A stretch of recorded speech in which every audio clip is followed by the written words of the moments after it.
দেখো অনুপাতের আয় ব্যয় থেকে একটা সুন্দর অঙ্ক। বলছে পরপর 2 বছরের আমার আয়ের অনুপাত হচ্ছে 2:3, ও ব্যয়ের অনুপাত হচ্ছে 5:9। মানে এই দুটো দেওয়া আছে প্রথম বছরের আয়, আর এই দুটো দেওয়া আছে প্রথম বছরের ব্যয়ের অনুপাত। তো দ্বিতীয় বছরে আমার আয় বলে দিয়েছে 45,000 টাকা, আর প্রথম বছরে ব্যয় বলে দিয়েছে 25,000 টাকা। ঠিক আছে। তো আমি দেখো এখানে লিখে রেখেছি এই ধরনের অঙ্ক তোমাকে একটা জিনিস জানতে হবে, যে আয় সমান কি, আয় সমান হচ্ছে খরচ প্লাস সঞ্চয়। মানে তুমি যেটা মানে মাসে খরচ করো আর যা বাঁচাও সেই দুটো মিলিয়েই তোমার ইনকাম। ঠিক আছে। তো এবার দেখো আমি এখানে লিখলাম প্রথম মানে ফার্স্ট ইয়ার এটা, আর এটা হচ্ছে দ্বিতীয় বছরের 2। তো প্রথম বছরের আয়ের অনুপাত কত, 2। ঠিক আছে। আর দ্বিতীয় বছরের আয় হচ্ছে 3। আর তারপরে বছরে এবার ব্যয় মানে খরচ। ঠিক আছে। তাহলে খরচ তোমার প্রথম বছরে হচ্ছে 5, আর দ্বিতীয় বছর হচ্ছে 9, এখানে বলা আছে। এবার দেখো বলেছে দ্বিতীয় বছরে আমার আয় হচ্ছে 45,000 টাকা। তাহলে দ্বিতীয় বছরে আমার আয় কত, এখানে অনুপাতে 3।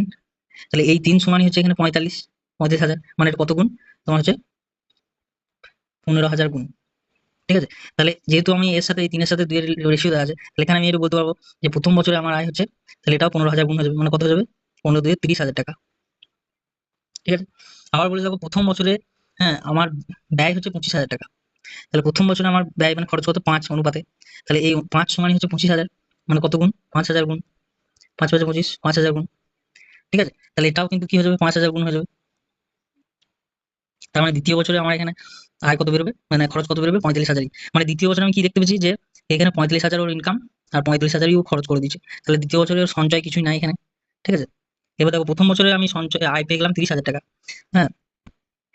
আর এখানে যেহেতু এটা 5 গুণ হলো, তাহলে এটাও 5 গুণ হবে। তাহলে এটা কত হবে খরচটা প্রথম বছরে, 5 × 5 = 25,000। ঠিক আছে।